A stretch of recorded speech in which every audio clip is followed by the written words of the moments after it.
Indian history के बारे में मेरा नजरिया ही बदल गया जब मैंने ये सब सीखा। आपका भी बदलेगा। क्या आपको पता है कि प्राचीन शहर धोलावीरा में कितना सोचा समझा पानी बचाने का सिस्टम था? या दुनिया की पहली यूनिवर्सिटी नालंदा में दुनिया भर से स्टूडेंट्स आते थे पढ़ने? रानी लक्ष्मीबाई की बहादुरी से लेकर चाणक्य की बुद्धिमत्ता तक हर कहानी एक अनमोल हीरा है, बस खोजने की देर है। चलिए हमारे साथ भूले बिसरे किस्सों में, छुपे हुए हीरोज में और उन अनोखी परंपराओं में जो भारत को बनाती है। सब्सक्राइब करें और जानें भारत का इतिहास। भारत की ये अद्भुत कहानी साथ में मनाते हैं। मौका मत गवाइए, अभी सब्सक्राइब बटन दबा दीजिए। हेलो गाइस, आज हम आपके लिए लेके आए हैं वो रहस्य की खोज जो हर भारतीय के लिए आज भी एक रहस्य है। तो चलते ही इस रोमांच सफर पर और जानते हैं इस रहस्य के बारे में। तो चलो फिर किसका इंतजार है। जैसा कि आपको पता है, भारत को कभी सोने की चिड़िया कहा जाता था। जिस देश में पहले मुगल आए, 400 साल शासन किया, जमकर लूटा, फिर अंग्रेज आए, 200 वर्षों तक जमे रहे, उन्होंने भी खूब लूटा। 600 साल की गुलामी और संघर्षों को झेलने के बावजूद हमारा देश आज अमेरिका, ब्रिटेन और रूस जैसी महाशक्तियों के साथ कदम ताल कर रहा है। विदेशी शासकों के लूटने के बावजूद भारत काफी समृद्ध है। अंग्रेजों को तो जहां भी खजाने का पता चला, खाली कर डाला। लेकिन बिहार में एक स्वर्ण भंडार को वे चाहकर भी लूट नहीं पाए। यह सोन भंडार है, नालंदा जिले के राजगीर में। राजगीर का यह सोन भंडार आज भी कई रहस्यों को अपने अंदर समेटे हुए है। कहा जाता है कि सोन दरवाजा अगर खुल गया तो देश के पास सोना ही सोना होगा, देश का भाग्य ही बदल जाएगा। इसके बारे में कहा जाता है कि यहां सैकड़ों साल से सोने का खजाना छिपाकर रखा गया है, जो आज भी लोगों की नजरों से ओझल है। यह दिखे भी तब तो जब दरवाजा खुले। अंग्रेजों ने कोशिश की भी थी, लेकिन फेल हो गए। इतिहासकार बताते हैं कि हर्यक वंश के संस्थापक बिंबिसार और उनकी पत्नी ने यहां अपना सोना छिपाया था।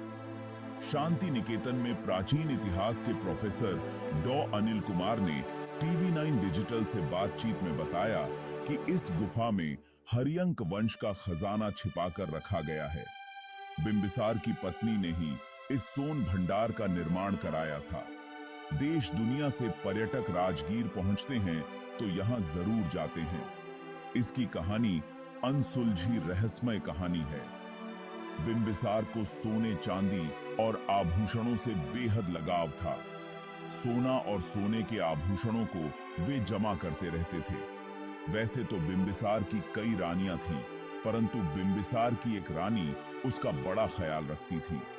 जब उसके बेटे अजातशत्रु ने अपने पिता बिंबिसार को बंदी बनाकर सम्राट बन बैठा, तब बिंबिसार की पत्नी ने राजगीर में यह सोन भंडार बनाया और सारा खजाना इसमें छिपा दिया था।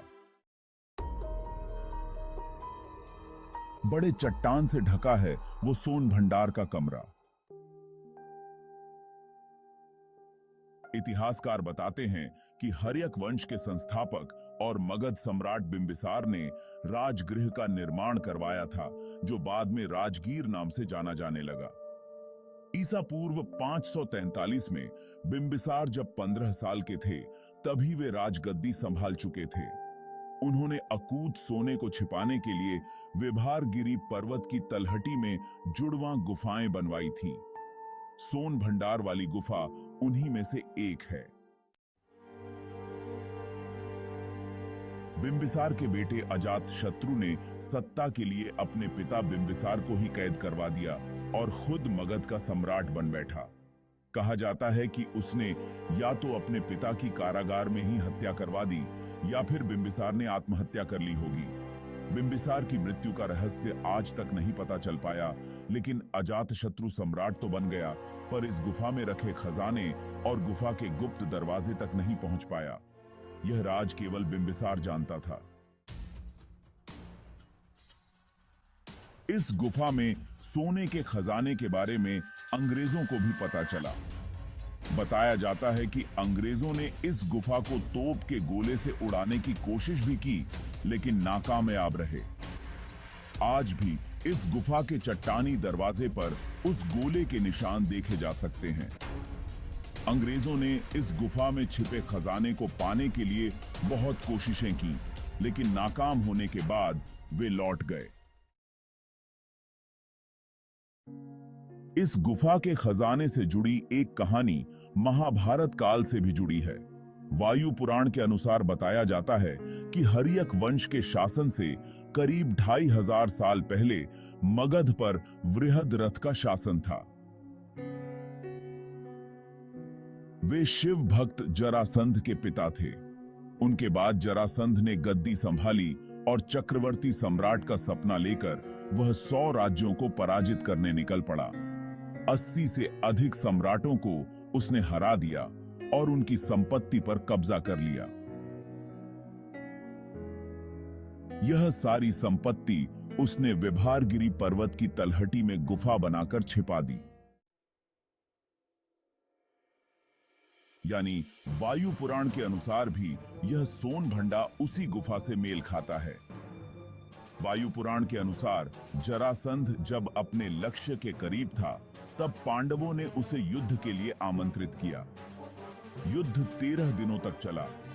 भगवान श्री कृष्ण की चतुराई भरी तरकीब के जरिए भीम ने जरासंध का वध कर दिया।